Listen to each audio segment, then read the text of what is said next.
All right, yeah, come on in. Wonderful. Thanks so much for being here, everyone. And anytime, know that there's water and snacks over there for everyone. There's also some coloring sheets that we'll get to after the reading, and pin the tail and pin the ear on Lucky. And you're going to learn in the story why we're also going to pin the ear on Lucky, because he's a special horse and he actually went through a big journey through a flood and a fire, and he actually survived. So raise your hand or just shout out if you know what a flood is. What's a flood? A whole bunch of water in a small place. Yes. And there was actually a flood here in Pueblo in 1921. How many years ago do you think 1921 was? It's 2020, almost 2024 now. About 100 years. Yeah? What's your answer? 2 years ago. 2 years ago? Add a couple hundred years, or add 100 years to that plus. Yeah, so it would be, since we're in 2023, over 102 years. Next year it would be 103 years. So it's been a long time, but there was a big flood here when there was a lot of rain. And what happened is that this horse, his name is Lucky, and he's actually at the place where I'm the director, the Pueblo Heritage Museum. And at the Pueblo Heritage Museum, you can actually see him. I'm going to pass this around just so that everyone can see him a bit better. And you can actually see a picture of what he looks like. And so you'll see in this picture, can you tell me if he looks like he's a horse like flesh and bones, neigh horse, or does he look like he might be a different kind of horse? Just shout out or let me know.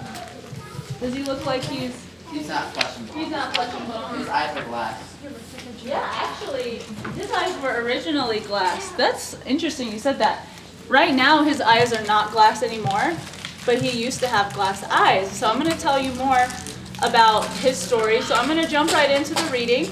And while I do that, I am going to pass around copies. Unless you want to purchase one, I do need these back after. Although I will be giving away 2 copies to the people who get the closest on Pin the Tail and Pin the Ear. And so basically, with the book, I will pass it around. If you want to purchase it afterwards, just let me know. But you can follow along because there's so many cool pictures and stuff that are really from the past. And I really want you to be able to get a good look at it besides just me holding it up here. So I am going to pass these around. Just be as careful as you can with them. And then I would love to jump right into the book. I do have even more over there, so there's more in that. Maybe we'll share with him. Cool. Okay. Cool. You can have 2 for, yeah, 2 for you, 2 for you, 3. There we go. Do you want to copy 2, Mom? Cool. What about you 2? You have one. Cool. I'll get one. Yeah. Yeah, go ahead so you can read along. And you choose that. It's just easier to read along. And anyone out there, feel free to join us. I also want to acknowledge that a co-author of the book, Spencer Little, isn't here in person, but he's definitely here in spirit. And he helped majorly to put this book together. We wrote it together. So I'm going to just go right into, and then we'll answer questions at the end. I might ask you questions throughout, though, so we can really learn together. So here we go. Lucky to be alive. And I will be showing the people online as well. Based on the true story of Lucky the horse who braved a flood and fire. Yeah, he looks like he's running, huh? And in the beginning, we thank our families and friends and the Pueblo County Historical Society and a lot of other people who helped us. Here's the first page. We're here with the girl and the clock and Lucky. This is a story about time. This is a story about a horse named Lucky. This is a story of a girl who traveled back in history and found gratitude for her heritage. This is a story about how lucky we are to be alive. There is a word that I use in there. It's called gratitude. Can someone tell me what gratitude means? Yes? Kind of like thank. Yeah, it's like what Thanksgiving's about, right? Being happy we're alive. Next page. A young girl, Zara, and her mom were walking downtown when they passed a huge mural of a horse stuck in a tree and a flood washing away the city. Is that the mural that About the flood that great-grandma Lily survived? Yes, Zara, the Great Pueblo Flood of 1921. And that is a horse named Lucky. Raise your hand or shout out if you've ever seen this mural before. Has anyone ever seen this mural downtown? If you haven't, it's near Silla Roast near 2nd and Main. You should definitely go check it out. A great artist named Matt Reffick made it. And it actually helped inspire this book. Zara's mom smiled as she got an idea. Let's go to the place where Lucky lives. Let's go to the place where Lucky the horse lives. The Pueblo Heritage Museum. They walked down Union Avenue all the way to Pueblo's historic district. There they are, walking into the Pueblo Heritage Museum. Raise your hand if you've ever been there. You have? Awesome. I'd love to have you come back, and if you haven't been, come visit us. She learned that Pueblo means, and next page we're on, she learned that Pueblo means the people, the town, and also the village in Spanish and Latin.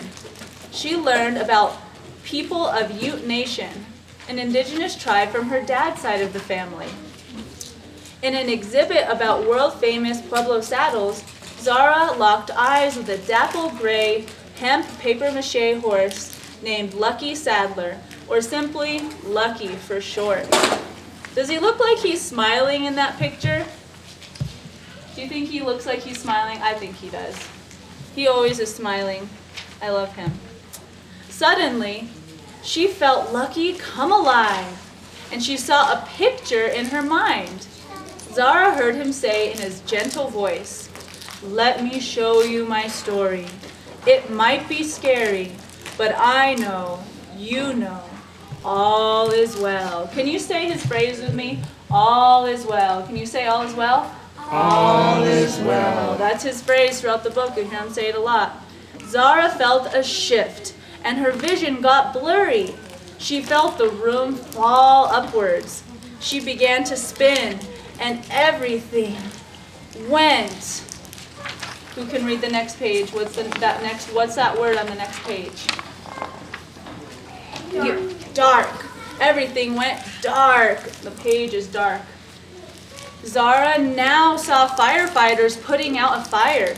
It was Pueblo, but it didn't look the same. She heard people yell, "Save the horse! Save the horse!" Then she saw Lucky get pulled from the fire unharmed. And in her mind, she heard him say, what did he say? All is well, all is well. Can somebody read the date on the bottom of the page? Yeah, then I'll come to you next. 1989. Yes, October, I'll come to you next time, okay? October 1989. So she traveled back to the 1980s. Suddenly, Zara got dizzy. The street began to rise up into an abyss as she fell backwards, spinning. And again, everything went, someone read it out loud? Dark. Everything went dark. Emerging from the darkness, Lucky was there, guiding her. Though she felt afraid, Lucky made her feel safe. And then what does he say? All is well, all is well. Then Zara woke up in a bed, but she did not recognize the room. She heard the voice of a woman. "Lily, dear, come have breakfast before your father leaves for work." She thought to herself. Lily was my great-grandmother's name. She looked in a mirror. She was still aware of herself as Zara, but also naturally accepted she was somehow seeing through Lily's eyes.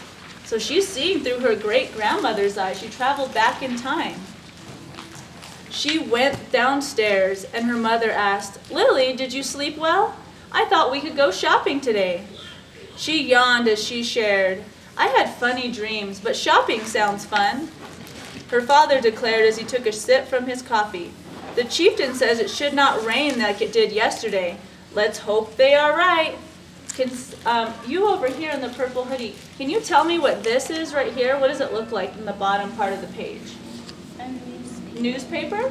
Yeah. Does it look like it's newer or older, like from a long time ago? A long time ago? Yeah. I know it's kind of hard to read on here, but it does say June 3rd, 1921. This is a real picture of a newspaper from June 3rd, 1921. Again, over 102 years ago. So in that newspaper, the day before the flood got really bad, it actually says that there was a ton of rain and it did actually flood a little bit. So the day before the really bad flood, there was already rain that was happening. So like the dad says, let's hope it doesn't rain like it did yesterday. Lily and her mother took a trolley car down to Main Street and they walked past Fraser's saddlery. In the shop, she saw the same papier-mâché dapple gray horse. He was the same as she had seen at the Pueblo Heritage Museum and outside that fire, in different times and places. He looked a little less weathered and younger. With a sigh, she whispered to herself, "Oh, this day is weird. Would that be super weird to just see that same horse all across space and time?" And what do you think? There's a really weird word in there that's even hard for me to say. I said saddlery. Can anyone take a guess at what a saddlery is? Look at what's in there. You can kind of tell. I'll just tell you. So a place, oh yeah, go ahead. A saddlery is like what goes on a horse? Yes, a saddle is what goes on a horse. So a saddlery is where they make them and sell them. Good job. So Lucky, as I told you, as he said earlier, is not flesh and bones, but he's like a horse mannequin, like how they have clothes on a person at the store, a mannequin. He's who they put the saddles on so people, before they buy the saddles, can see what he looked like. Because back in 1921, do you think there were a lot of cars yet or no? Not a lot of cars yet?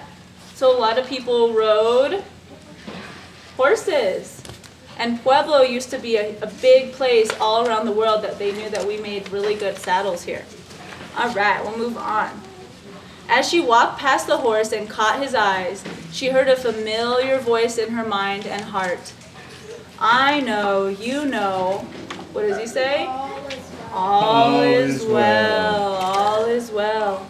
Her mother said, "Come along, Lily," and the clouds above grew darker. Lily and her mother went back home early because of the storm brewing above them. "Oh, I hope your father makes it home okay," her mother said with a shaky voice. For a moment, Lily felt afraid. Then she remembered what Lucky telepathically told her. What'd he say? All is well, all is well. Lily comforted her mother. He'll be home safe, and this is going to be a crazy storm. Let us keep him safe in our thoughts. I said a word in there, telepathically. Does anyone know what that might mean? Telepathically? Looking at the books. It means, oh yeah, go ahead. Like kind of in your mind. Yeah, talking with your mind. And that's what she's saying. Let's keep him safe in our thoughts. All right, next page. As the day was getting late, her father ran in the front door, soaking wet. He said that the river was flooding and many people were gathered in the streets, watching the river climb its banks. He said they were lucky to live in Aberdeen, a neighborhood on higher grounds. Her dad described the trains, houses, and lumber floating down the river. Then Lily had a vision in her mind of Lucky floating downstream, bobbing in the rushing rivers. Can you guys see Lucky there in the river? She felt the terror of the event as sirens cried in the distance. Much damage would be caused and many lives lost. She sensed how her faith earlier helped bring her father home. She held this hope in her heart again, this time for the entire community of Pueblo. We are lucky to be alive. All will be well again one day, she reminded her family. Lily and her parents slept as much as they could, as the rain pounded on the roof through the night. They worried about their friends and family that they weren't able to reach before the phone lines went down. Lily dreamt she saw lumber on fire floating downriver. She saw Lucky standing tall in a tree. She heard a whisper of his voice. What do you think he said? All is well. All is well. And there he is in the tree. And that's actually a real picture of the Union Depot when there was flooding happening, as well as some of the other pictures.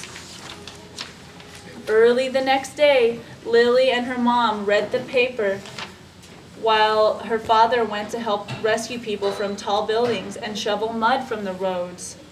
Can somebody read the title of that? Yeah, go ahead. The title of the newspaper, yeah. Blood extra.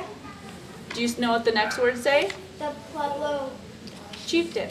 chieftain. Yeah. And then what does the date say underneath it? Pueblo, Colorado, June 4th, 1921. Yes. And then as you can see on the right of the newspaper, it even says, what does it say at the top with the word D? Here, actually, sorry, yes. And then good job. And then what does it say? Deathless. Yes. Oh, it's so hard. What do you think that is talking about? Like all the people who died. Yes. So that is actually naming those real people's names that you can see there. So I want to pause here and say that if that makes you feel any emotion, that it's okay. Because even though it happened a long time ago, we could still feel empathy for when things happen, especially when it was right here on the ground that we stand on. Sometimes we can feel sad even if it didn't happen to us. They heard stories of heroes like John Nittinger, who sounded a steam whistle for hours to warn of the flood until the waters reached his waist. Then he hung from a ceiling pipe all night until he was rescued the next day. And he was rescued by a rowboat because the waters were so high.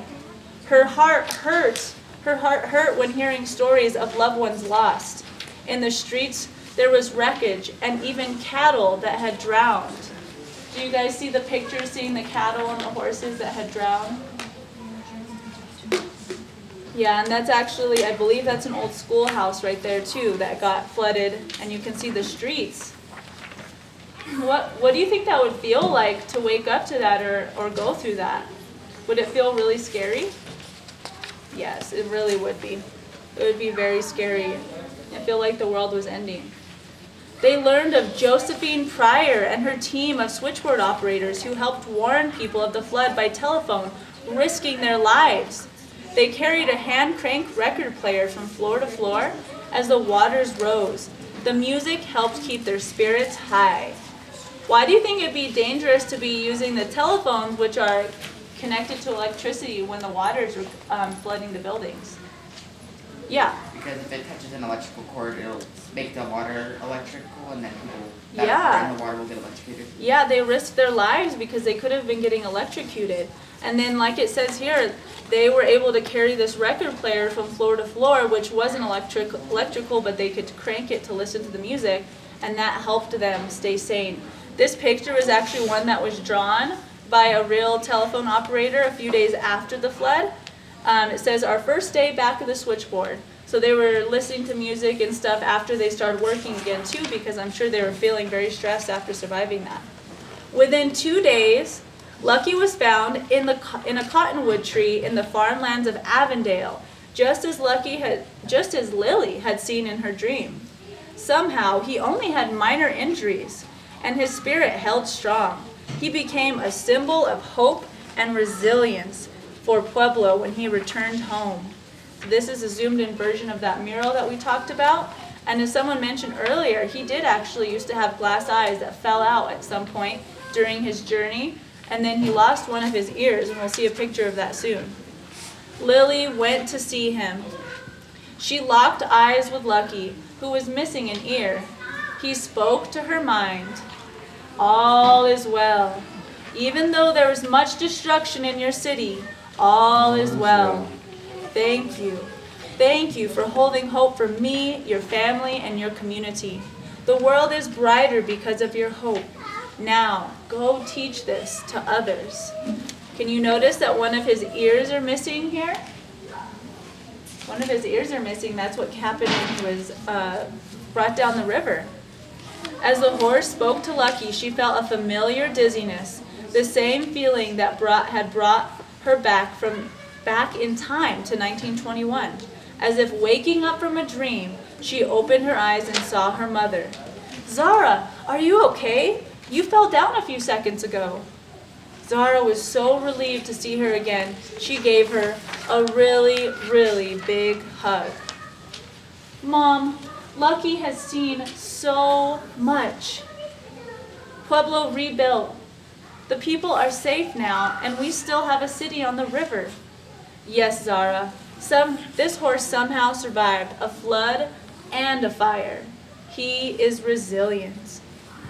I feel like Lucky just told me his whole story. I'm so grateful for you and our family and our city. I can't believe what people have gone through for us to be here today. Pueblo is strong. You are strong and I am strong. Pueblo survived just like Lucky the horse. Yes, Zara, we are resilient. All is well. All is well, Zara repeated, as she saw a glimmer in Lucky's eyes. Zara felt so much for a girl her age. She traveled back in time over 102 years. She felt the strength of her city, her family, and all those who came before her. She saw Lucky the horse and Pueblo survive in the face of challenges and destruction. Zara knew that all was well, exactly as it was meant to be. And at the end of a very, very weird day, Zara felt so lucky to be alive. The end. That's it. Thank you. And as you can see on the last page, there is a link that you can go to. The link is written as well as a QR code. So there's going to be coloring. There are coloring pages there already. There's real flood stories, so you can actually see a whole PDF of tons of more real stories that we couldn't fit in the book of people who were heroes, people who lived through it, and even people who passed in the flood. And also some reflection questions for teachers, a lot more too that you can see there, as well as where you can follow Lucky on social media. And then, and then on the back you can see some comments we've gotten from people. An epic historical fiction sci-fi book for all ages. And Lucky is a historic spirit guide and resilient legend. And it's a riveting way to get kids and adults excited about history. So thank you so much. There are some snacks still back there. We can also do pin the tail and ear on Lucky back there, or we might actually move it up here. And then there's coloring sheets right there on these two tables if you'd like to take them home, or just color them here too. Thank you all so much for being here. Thank you. Thank you. Thank you.